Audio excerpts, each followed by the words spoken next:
કરો બાપ. મારી માં રમી દેવી, મારી માં બેહાડી, મારી માં બેહાડી, મારી માં પાવાની દેવી, મારી માં વિહોત, મારી માં શીતળા, મારી માં ખોડિયાર.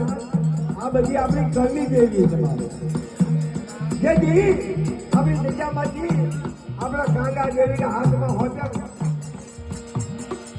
પછી આપણી દેવી જયારે કાંક કહો ન દે કે મારી માં ગોળવાળી બાવનો સાજો હો બાપ.